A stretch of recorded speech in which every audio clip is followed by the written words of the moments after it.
Well, good morning, everybody, and welcome to day 2 of the Gloucestershire Business Show and Business Insights. Fully online this year. We can't yet meet in person with an exhibition, but we've been very kindly welcomed into Clockwise offices here in Cheltenham to allow our live streams to happen in real world in front of cameras. So that's what we're doing now. And the first of the show sessions today is reimagining the workspace. And I'd just like to introduce to you Julie Kent, who is really kindly stepping in and chairing this session for us. Julie, it's been a really, really difficult year for businesses, and I know you're involved with businesses left, right and centre and with a number of different hats on. And as they come to this point, some businesses are just bigger than their office was than they left it a year and a half ago. Others are a lot smaller than their office was when they left a year and a half ago. Others have changed, but of course we've got a blank canvas right now. We can do anything. It's a great moment. It's like clearing out the cupboards at home, isn't it? You can really decide what you're going to do next. So just tell us a little bit about what we're going to hear in the next hour or so. I think it's really exciting, actually, because I think a lot of businesses have really assessed where they are, looked at their workforce, hopefully listened to what their workforce has told them. And today we're going to be just discussing the changes in workforce in 3 categories, really, sort of business and productivity, and how that's been affected, sustainability, because I think people have really become more aware of sustainability over this time, and then mental health, obviously. And so we're going to try and cover 3 areas of what's involved in looking or re-looking at your office space and where you like to work, where your employees like to work. And I've got this fabulous panel to help me do that. So an exciting session, hopefully. Great, and I know certainly mental health has been something we've been seeing a lot of discussion around today, and of course climate and the climate emergency coming down the line, really important. Now, I mentioned a minute ago, we've been offered this space by Clockwise offices, and I'd just like to introduce Cami here, who's the general manager here at Clockwise office in Cheltenham. Now, it's great to have you on the panel here because you're right in the thick of this at a very operational level. Everyone else can look at it and think, carefully about what, but you're obviously seeing your clients and the people who are approaching you now to re-evaluate their office space. So how are you finding that here at Clockwise? What are the conversations you're in the thick of? Yeah, it's a really interesting time, definitely. And as Julie said, and thankfully we are finding that employers are looking at their staff members for what they want to be doing and putting out surveys and then coming to us looking for more flexibility in their spaces and their agreements and just making sure that all of their team members feel comfortable returning to work and are in a really lovely setting whilst they do so. Brilliant. Well, we're looking forward to this hour. Julie, I'm going to leave it with you. Off you go. Thanks very much. Thanks very much. Well, I think to start with, I really like the panel to introduce themselves. So I'm going to start with Lillian on my far left. Lillian, please tell us about yourself. Hi, I'm Lillian Antonio. I'm from an organisation called the Modern Ergonomist, and I work as an ergonomics consultant. So for the past year, I've been doing mainly workstation assessments in the home environment, as opposed to the office environment, and also running training sessions to help people set up, make sure they're comfortable, help with their mental health whilst they're working from home. I'm also part of an organisation called the Wellbeing Certification, where I work as an advisor to their movement area, so encouraging people to take breaks regularly, move, and how the workplace is designed in order to encourage that as well. Fantastic, thank you. And Cami, just explain who you are to the people that are watching today. Yeah, thank you. So I'm the General Manager here at Clockwise Cheltenham. We're a relatively new national operator of flexible workspaces all across the UK. And Cheltenham's the first town that we've opened, so we've been in city centre locations prior to now.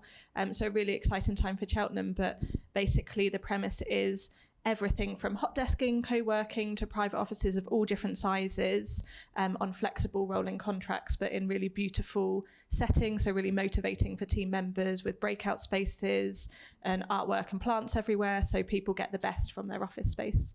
Fantastic. And Ian, please tell us who you are. Thanks, Julie. I'm Ian McQuone from Go Climate Positive.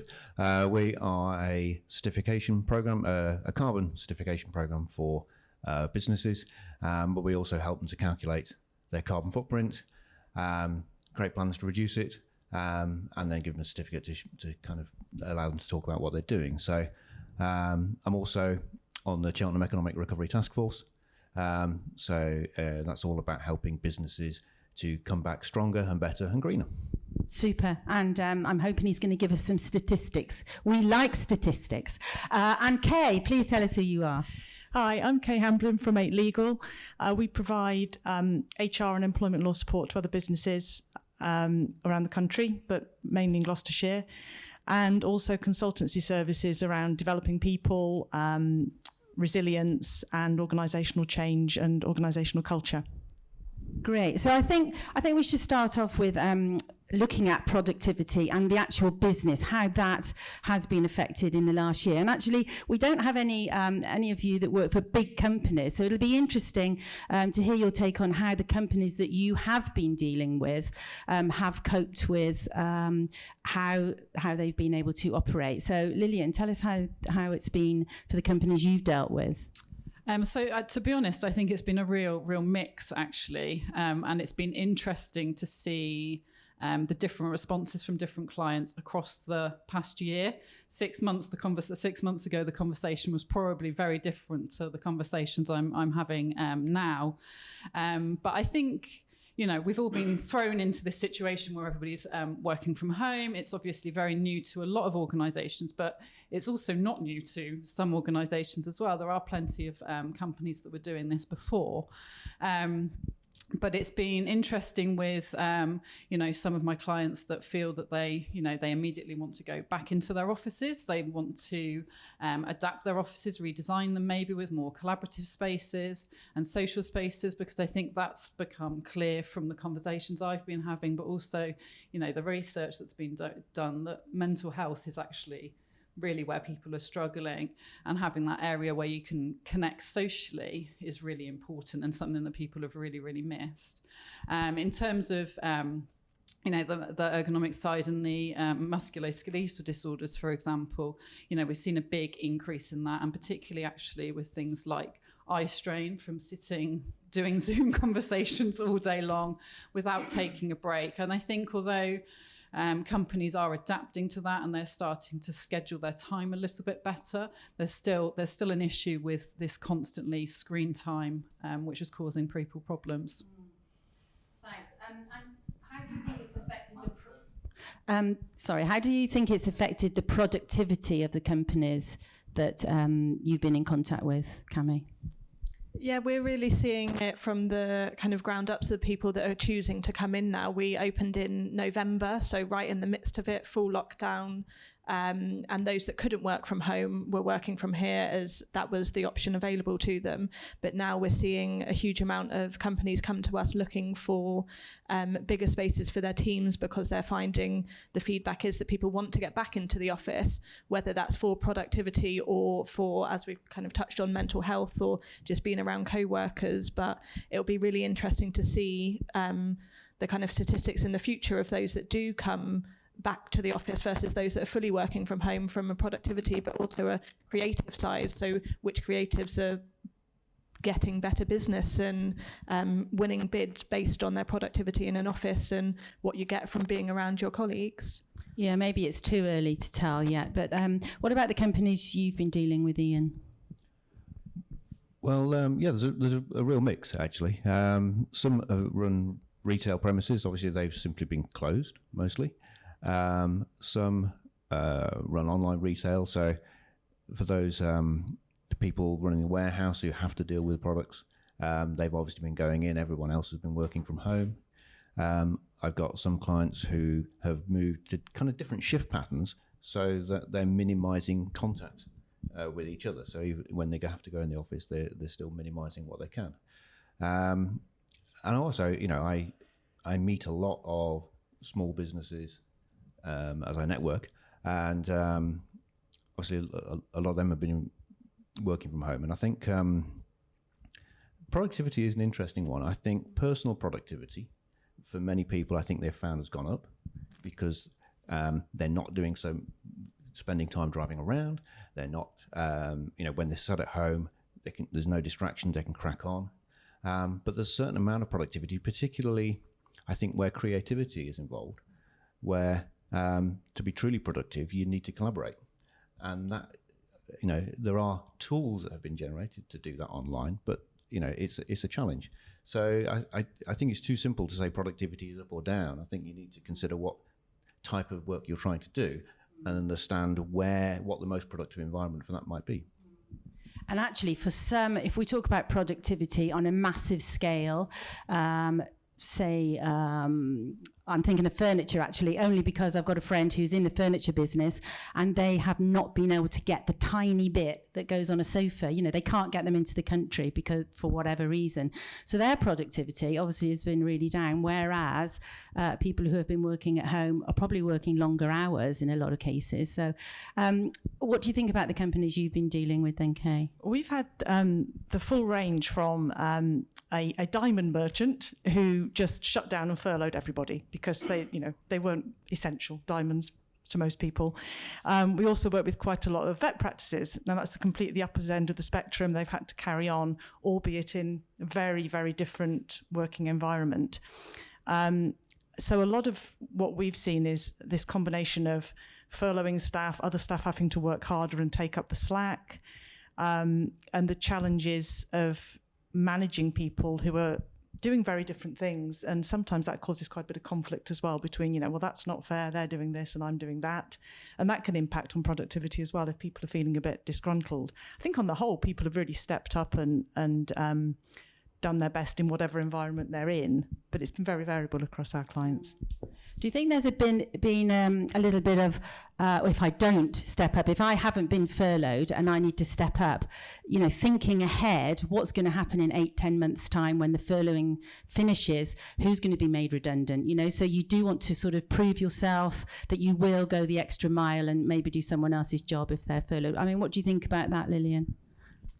Yeah, I definitely think that's on people's minds. I think, this whole past year, the uncertainty with everything has, made people quite nervous. I think anxiety levels are high at the moment. And actually, even as we now go back into more office spaces and things, anxiety levels are still high, whether that's, the threat of COVID still or, job security. People are really sort of struggling with that sort of, that part of it, definitely.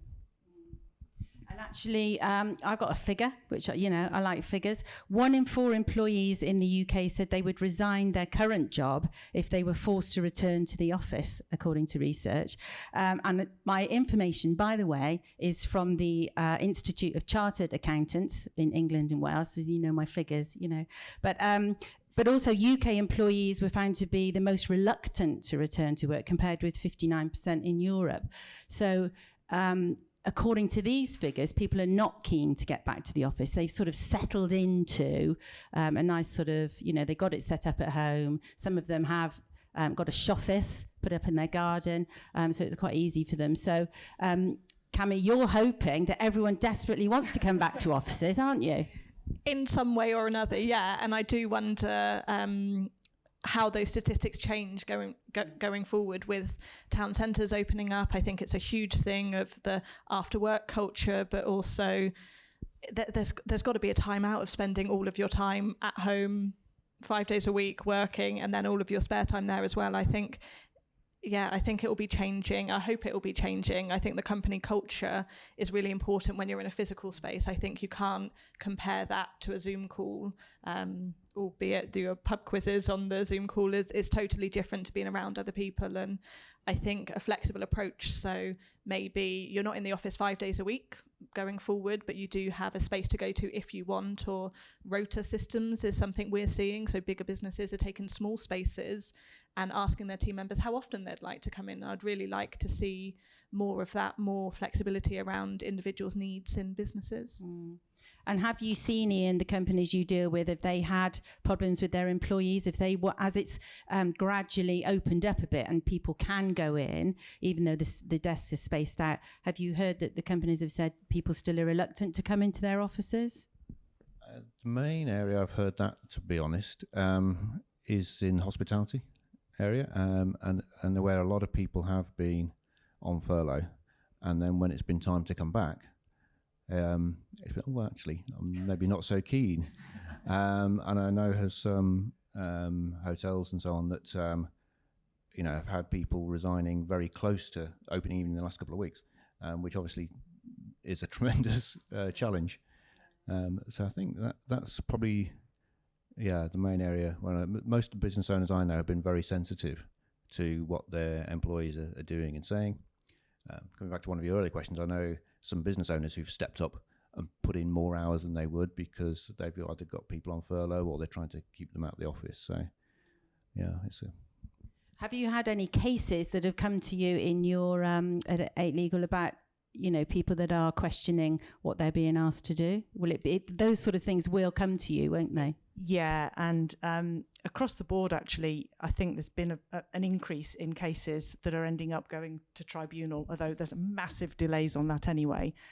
And although we haven't really got quite to that stage with any of ours, we're seeing an increasing number of employees who are being litigious. They seem to be, finding things to be upset about. And some of that may come from anxiety. And I think across the sort of the whole furlough and return from furlough, we saw the two extremes. So we had people who really were shielding and shouldn't be in work, who were desperate to come back, and other people who just really, really were enjoying the furlough perhaps a little bit too much. So I think a lot of it comes down to individuals, because actually, we're all individual people and everybody reacts differently to these situations. But I think there's going to be quite an upswing in cases, and some of the stuff around furlough, nobody really knows, because until it goes to a tribunal, nobody knows what the outcome's going to be on this stuff. It has to be tested. And so it's quite an anxious time for some employers, actually, just waiting to see how things are going to pan out. And what will happen while the dispute is going on? The employee stays at home and waits for the date for the tribunal to happen?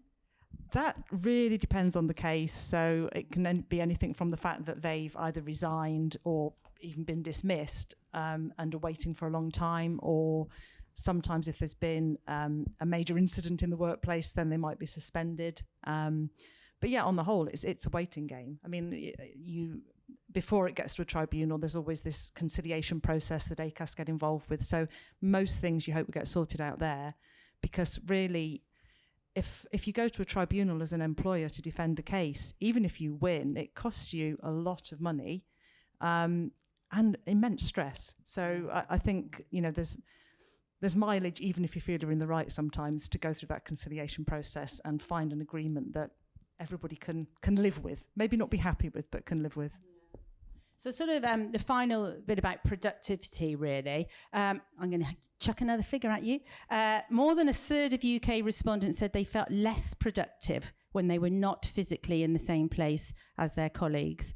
And I did a podcast recently with a guy that, Ollie Christie, who designs mobile gaming apps. And he said, the buzz in an office where you're trying to think up new ideas and all that sort of thing. And we've discussed it in our networking group about it's the creatives really that really miss being with other people and bouncing ideas. So, that's one example. But, what do you feel about that, Lillian, and the sort of spaces that it affects most? Yeah, well, I think you're right. I think the creatives is definitely, like you said, they like to get together in a room and, bounce ideas off each other. I think some companies I've spoken to, particularly in Bristol, have actually found that they have got round that a little bit now and have adapted the way that they've been working over the past year. I think initially it was a shock, but actually they are starting to develop new tools in order to be able to do that.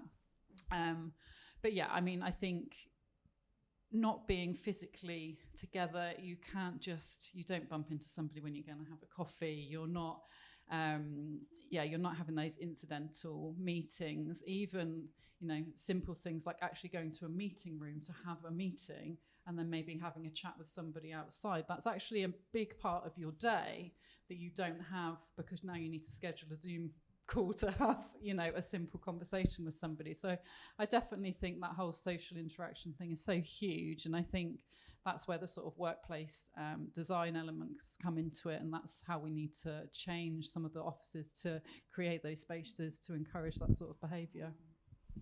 And so you started in November here. So when the companies have rented a room or whatever, you popped in to see how they're all doing? We have been trying to keep as distant as possible from those of course. technical interactions, of course, but it's those chance interactions. It absolutely is. It's the people that have maybe been working from home for a year and that now they've got an office, and you see them and you say, how are you doing? How's it going? And the feedback is really, really great to see that everyone just likes being around other people. And I think it can be without thinking about particular industries that are going to struggle. It's about the individuals. It's about those people that maybe are a bit more quiet about it, but that popping past your colleague and saying hello in the morning, it's a big part of your day, and it's just seeing other people and picking up other people's body language, which you're not getting from a Zoom call. And just being in around the company of other people working. So outside of the private offices here, we've got hot desking. So it's individuals, freelancers, startups that don't have a team, but just being in the company of other people and seeing other people working is really motivating to them. And we've had people come in and say, we've done more work today than I've done in a month, just from being in a situation that's out of home. You're seeing other people working and you're saying hello to people, and you maybe haven't done that for such a long time. So I think it's massive. Yeah, that's brilliant. Ian, what do you think? So I think a lot depends on the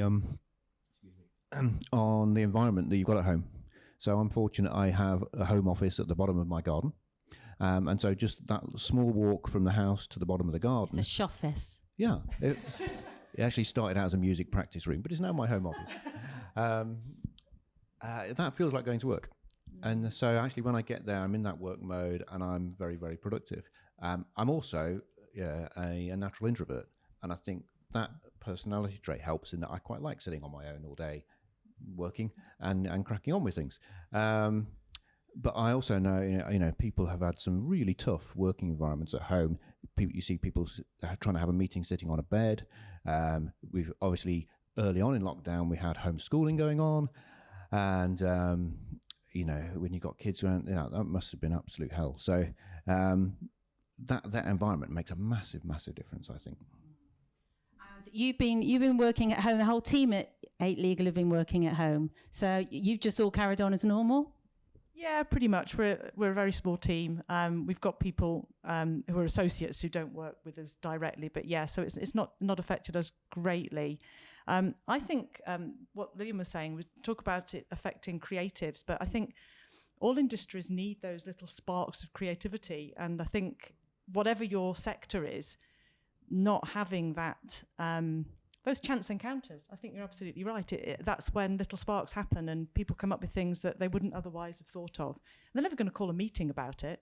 And probably, your introverts are more likely to speak up over making a cup of coffee than actually speak up in a meeting. So I think you lose a lot, actually. What about the banter? Now this does concern me because I do a lot of networking online. The banter in the chat box, is that the same as the banter that you get when you're out and about? Because, it's that like you were saying about, the chance meeting, pouring a cup of coffee, but the banter is something that you go home and you laugh on the way home, don't you, about whatever was said. That is something that we are missing. It's not quite, we have got used to it on Zoom. I think it's a timing issue, isn't it? If you've got 20 people on the screen, someone says something funny, or someone's typing something in the chat and someone else responds. I mean, that's an important issue of a daily work life. I mean, if you're an introvert, Ian, though, do you get much of that in your normal do you get much banter going on? Yeah. Well, I'm an introvert who's learned to actually communicate and pretend to be a real person at times, So yeah, no, I see a lot of that going on in the chat, as you say, a lot of banter. Sometimes that can be a bit distracting. Yes, it can. But it's funny how people adapt, isn't it? Yeah. And I think people, will adapt as much as possible to whatever environment they're working in. Yeah. Let's move on to the sustainability issue. And I'm certainly a half full person. So when we were about 8 months, 10 months in, and people were moaning and groaning, and people became really low, didn't they? And I was saying, well, let's think of the good things. We've had time to walk with our partners every day for an hour, and think of, the climate. We're not driving wherever we work. And Ian, I've got to come to you first of all, because it is your field. So it's a big issue, isn't it? The sustainability issue, and how good it's been for the climate. It is, but it's a complex issue. And when people ask me, which is more sustainable, is it more sustainable to work in the office or to working at home? Unfortunately, the simple answer is, well, it all depends. I naturally, I did some research coming here, and I think there are many different issues. One of the biggest is probably the impact on climate change and the impact on our carbon emissions. And when you actually look at it, it's remarkably finely balanced, actually. So I found a report that the Carbon Trust did in 2014, which looked at this in some detail, and it's really, really interesting to see. When they looked at the average figures and made some assumptions that perhaps people were working from home 2 days per week, and had their heating on at home in their home office for an average of 4 hours per day across the year, then what they found is total carbon savings of 260 kilograms per person per year. Sounds good. But actually, it is pretty finely balanced. They looked at the tipping points, really. So how far would a commuter have to commute in order to balance out the extra increase in home heating consumption? And what it turned out was, by car, that's only 4 miles. So, and by bus, 7 miles, by train, 16 miles. On the other hand, they looked at what's the tipping point for, if you have the heating on all day and you're heating not just the room that you're working in, but the whole house. Well, if you're heating a single room for more than 7 hours, it actually becomes, on average, better for the climate to drive into the office. If you heat the entire house, then that comes right down to 1 hour and 15 minutes. So it depends a lot on where your employees are, how they're getting into the office. It depends on what their behaviour is at home. Have they got the facility just to heat their home office? Are they having to heat the whole house? And even if you really want to get to it, what they're heating their house with. Is it a gas boiler? Is it electric heating? And so on. So it's a complex picture, and it's surprisingly how finely balanced it actually is. But what also makes a big difference is what happens to the office. So do you leave your office exactly as it is and then have extra people working at home? Or do you look to rationalise and downsize your office or make use of shared office space? And that makes a big difference too. So if you use shared office space, then perhaps you might get an extra 140 kilograms per person per year of saving.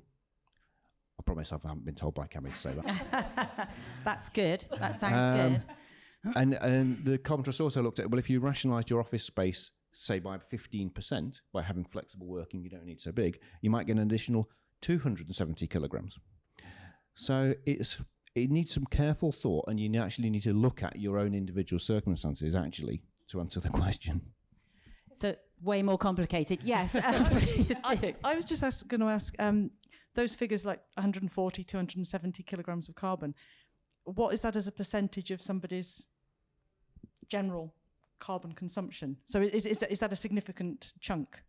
Yeah, so on average in the UK, an individual's carbon consumption is around about 9 to 10 tonnes. So it's a reasonable proportion, but it is a small portion. Yeah. And when you designed this, well, you probably weren't part of designing it, Cammy, because you're actually running it. But do you think new office spaces are very sustainable? They're really thinking about that in their office spaces. Yeah, obviously I don't know the technicalities of it, but I know for Clockwise specifically, it's a huge focus. Sustainability is something that we really want to drive forward. And as we are a growing company, we're really looking to creating our spaces in the most sustainable way. And I know it's a huge focus for the business. And hopefully we can start rolling stuff out from, I know we've had conversations doing it from the start rather than trying to fix it partway down. So it's a really important thing for us. Something that I wonder is those businesses that have been requiring people to commute, maybe commuters to London or to Bristol, by having a flexible workspace locally that you rent spaces for your employees. I imagine that will have a drastic impact and say you no longer have to drive to X, Y or Z. You can find somewhere locally and work from there. And obviously those buildings are being heated, they are being run, and you take that away from the home working as well. So hopefully that will be a positive. Yeah, no, definitely. And I think, the benefits to people as well, when we get on to talk about mental health later, I think of not having to spend, I think the average commute is well over an hour in the UK, if you look across the UK. And obviously that's, that has an impact on people as well. And yes, absolutely. So, if you can work locally, use the shared office space, then you might add an additional 50% to the savings on average and carbon. That's quite amazing, isn't it? And actually, let's bring in the ergonomics, because I just like saying the word, really. You do like saying the word, don't you? I've learned, Okay, you know, it's and good, I've already filled you in on my new ergonomic chair that I now have. So tell us your take on that and whether you're working in an office or at home. Well, I'm working at home at the moment. I'm self-employed. So over the past year, I've been working mainly from home. I think actually for my own mental health, I'm going to start looking more into co-working spaces as they're opening up. But I mean, I think in terms of, you know, the sustainability and projects that I've done, you know, with architects and people in the past, I think, you know, new office spaces are definitely they have to be more sustainable in their nature. I mentioned before I work with the Wellbeing Institute, which is a certification over in the US, but they're sort of global now, and they look at very much the sustainability, but also the wellbeing aspects, so building and office design to promote wellbeing to their staff. So I think that it's really important. And expensive, I suppose, if you're moving into an old building, expensive to try and make it sustainable. Whereas buildings like this that are much more modern, it's cheaper, isn't it, to convert it, or hopefully most of it will be done before you even start. Is it something that your clients ask about, Cami? It's not, but this is something that I've had quite a lot of conversations with Pete about, is they must be having those conversations behind the scenes. They don't reach us. We can obviously do everything we can from the building point of view, but it's up to them to then make the decisions within their offices. And I think, hopefully rightly so, there is the assumption you go to a new fit out and it is going to be more sustainable. There are certain regulations we're going to have to have followed, but also passions within businesses now that you want to do things in the right way, and you're not dealing with an older building. You can put these new processes in place that make us a better option from the start. And is it just for employers, just the last thing for them to think about at the moment with everything else going on, Ian, or are they approaching you to help them do this? Or is it just kind of, we just got to get the staff back in, or we've got to sort the staff out, never mind the sustainability?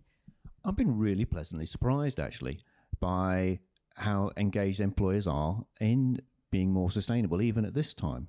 In the last couple of weeks, I've had the owner of a chain of cafes come to me and say, really like to start to understand what our carbon footprint is and start to manage it. And yet they've barely only just been able to open. So it's really encouraging, actually. And particularly since the third lockdown started at the start of this year, I've been inundated with interest. So I think in many ways, the last year has raised people's environmental awareness. In short, I'm very pleasantly surprised. Yeah. And are those sort of cases coming to you, Kay, or not? Anything to do with sustainability and people saying, well, I'm not going to go and work there because it's not sustainable enough? We've not heard that, but I think a lot of people, particularly younger people, when they're looking for an employer, they're interested in these sorts of things. They're interested in sustainability. They're interested in work-life balance, the general ethics of a company. And that can go right down to sort of supply chains, and so I think it's becoming an issue. And if you want to attract the best people, I think businesses have got to address that. Yeah, definitely. Sorry, I was just going to say, I think it's another thing that happens in natural conversations with team members, albeit the employer has the ultimate decision. But I've worked in businesses before, hotels, hospitality.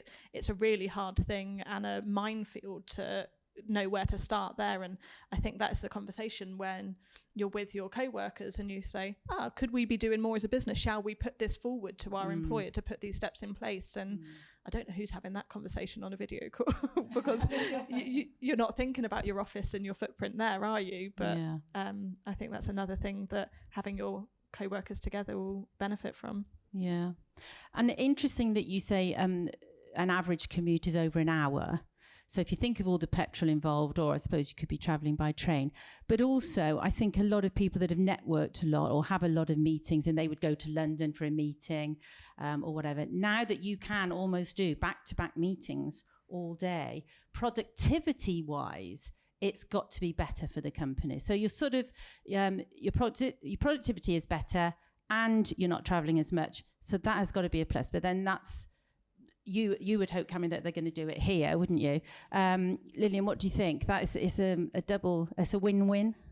It is a win-win. I think I think this idea of having back-to-back meetings, which we have all done for the past year, can increase productivity in some ways, but actually I think in other ways it probably reduces productivity, because there are a lot of people that are struggling with burnout. Particularly, I think it raised its head sort of at the beginning of the year in the UK. We were obviously in our third lockdown.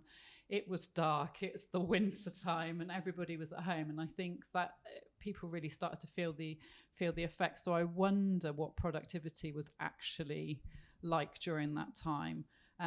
But yeah, I mean, there are advantages and disadvantages of both, aren't there? Yeah. I think to add to that, what I've started doing is I started using an online booking system for my meetings that automatically puts 15 minutes between each meeting, so I can't be tempted to do back to back for that very reason, because you just need a bit of decompression time. Otherwise, you get to the end of the day and you're exhausted. and you can't remember anything. Which actually nicely leads us on to the third section that we were going to talk about, which was mental health in the workplace, really. And we have touched on it because it's so important, isn't it? And we've talked about it in productivity and sustainability, but there are those that are becoming agoraphobic, actually. And that's not an exaggeration, is it? I've got friends, actually, that now are worried about coming out because they've been in so long. Again, are they the sorts of cases that are going to come to you? I assume so. Probably. I mean, I think the everybody's individual and everybody's got a different response to this. And I think we come back to, you've got people like that who are, they're very reluctant to re-engage with the world, either work-wise or even socially. I think some people. But you've got other people who are just desperate to get back, and who, they're thoroughly fed up. Maybe, some people just haven't got an appropriate workspace at home. They haven't got a nice setup. They are making do, sitting on their bed, or they haven't got Wi-Fi anywhere, or they're fighting for Wi-Fi with the rest of the family. So I think there's a real mixture still of people have got different struggles, and some people have really struggled with being at home, and that's badly affected their mental health, whereas others, the idea of having to go back to the workplace is really anxiety inducing. So I think you've got the whole range. Ian. Yeah. As I touched on, I think a lot depends on, as Kay says, the personality. And I think, touched on the fact that I'm an introvert, but nevertheless, I still need people. I do a lot of networking, and I've actually, gained a lot from continuing the online networking. It's not exactly the same, but there's definitely still a connection there, and that's definitely been helpful to keep me going. And also some of the things outside of work, when we were allowed to, I do a lot of running, when we were allowed to run with another person, that made a big difference. And then, being able to run in groups. So, I think it's affected everybody in so many different ways. But I think it's made, again, a little bit like the environmental issue. It's actually made people more aware of the impact that their work has on their mental health, and it's actually caused them a really healthy discussion. So I think that's got to be a good thing. What do you think, Cami? I think, as Kay said, it's individuals. You have to appreciate that for some people it's going to be petrifying to go back into the real world, and whether that is depression or anxiety or a fear of COVID in the workplace, or, as you said, they've just got used to their home and it's a real fear to step out of it. But then, as you say, for others that are absolutely desperate to come back in, it is about having compassion for the individuals. And I think employers now do have a duty of care to give people options and listen to each individual, and don't force anyone either way if you can. Obviously, there are some businesses that are going to need to get everyone back in at some point, but just really listening to people and having a space that is safe for them when they do come back in, or if they want to come back in. And we've touched on breakout areas and creating spaces that you can get away from the desk, and when you need to take a moment, if you are going through some struggles, you have a space to go to, and you are comfortable and you're in a space that you feel really safe. You can have your productivity, you can take care of your mental well-being. But yeah, it's about each individual. That it's going to be opposite sides of the spectrum, and where's the middle ground. So actually, Lillian, you would probably opt, from what you were saying earlier, for maybe a couple of days at home, but then a couple of days in a shared environment. Yeah, no, definitely. I mean, for me, that would definitely work. I mean, you know, in my role in normal life, you know, I would have been in and out of clients and having face-to-face meetings, whereas obviously everything's been done over Zoom this year. So it's been very different to how I would have expected it. But yeah, I mean, just going, you know, sort of echoing what you said, there's no sort of one size fits all with this, I think. And we see a lot of things in the press about, you know, how we're going to work going forward. A lot of talk about hybrid working, but actually it's very different for different people's organisations, and actually down to the teams themselves as well. You know, how do they want to work in the future? Do they want to do that sort of, you know, swap between work and home, or do they just want to be in the office full time? Some people do want to just be back in the office as well. But sorry, Ian, yes. Didn't need to necessarily, but no, it just occurred to me, you know, we've spoken a lot about flexible working, people in offices and working from home, but I think it's also well to remember that there are whole classes of workers who don't have the option. People in manufacturing, people in education, in public service haven't had the option. And for them, it has often been a real struggle this year. And, you know, we do need to, those of us who have a little bit more flexibility probably need to have a little bit of compassion and understanding for those people who don't have the option. Yeah, and actually I would like to talk about teachers, because I retired in July, a good time to retire, but the teachers are under an extreme pressure. You know, in January, they were about to have all the kids back, and then they were told they weren't coming back. They had everything set up to test them, and they've taught NHS workers through the holidays. And, you know, obviously we've got masses of sympathy for nurses and everyone in the medical profession, but I think teachers and actually educationalists have been sort of shoved to the side and expected to do it. And so I'm going to give a shout out to all the educationalists out there.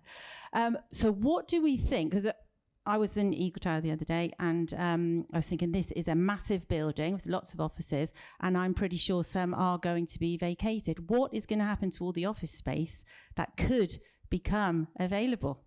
What do we think? Could be a lot of it across the country.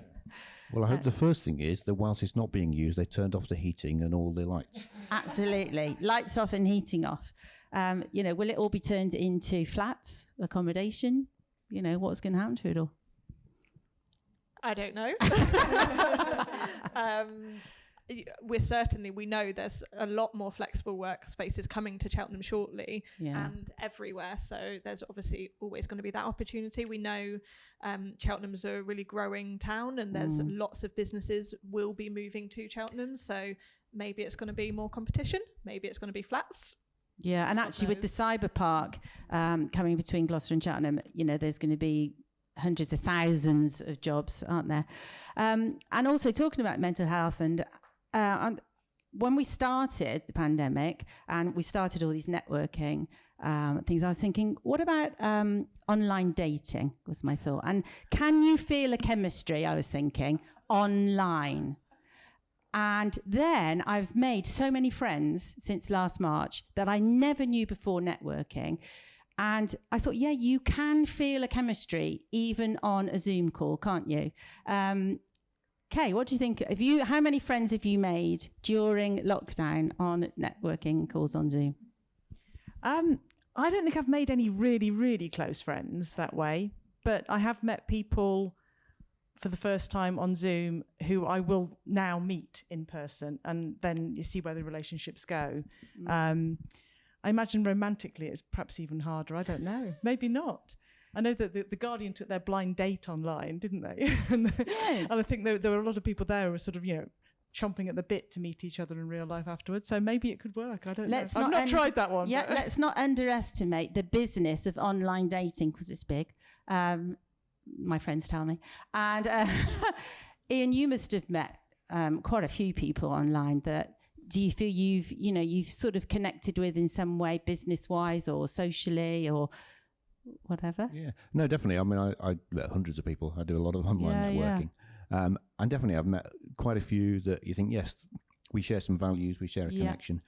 And some of the people that I've met before, I've actually have deepened the relationship, I think, because we perhaps had the opportunity to spend more time together. So I can't say anything about online dating because I've been married for 27 years. But thank you for giving 31 for the shout out to teachers. My wife's been an acting head teacher all the way through this, which you can imagine has been an interesting year. Well, it's, I think they do deserve a mention because everything has changed so quickly in education, hasn't it?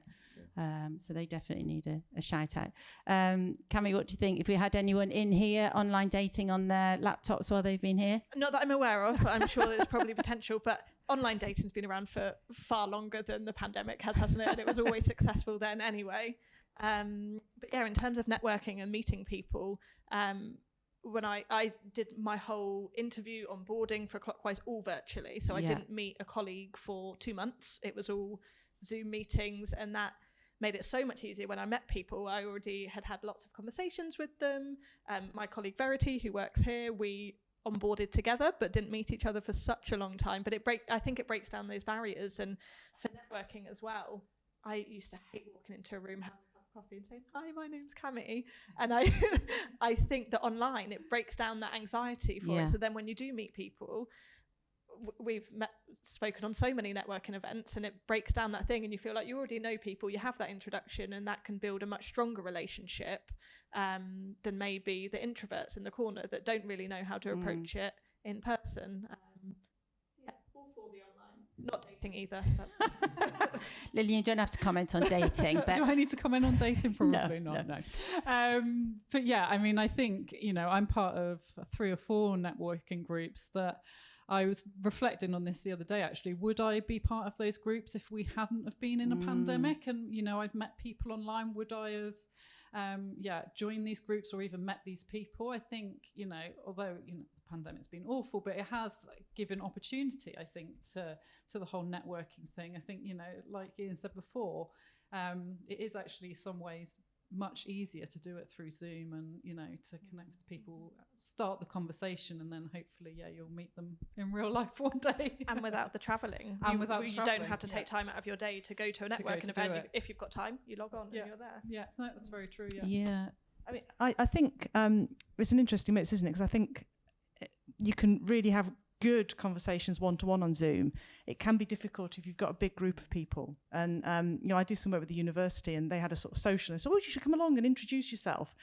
But everybody knew each other apart from me, and that's online on a Zoom call. That's a really difficult position to be in, I think. It was very hard to kind of break into that group if you really are the only person, if you're the newbie and everybody else knows each other. I think those sort of small groups, 2 or 3 of you, works much better. Yeah. Although I do think, like you say, Cami, when you go physically, you have a coffee, so you might speak to those couple of people, and then you might sit, but you don't actually know what everyone does, whereas on the screen you really do. So let's sum it up. So in your ideal world, what would be your new working space, and what do you think your clients, because you all have different kinds of clients, what do you think they think is going to be their ideal as well? So I'll start at the other end, Lillian. Okay, so thinking about my clients, I think the majority of the clients I have are sticking very much with their home working.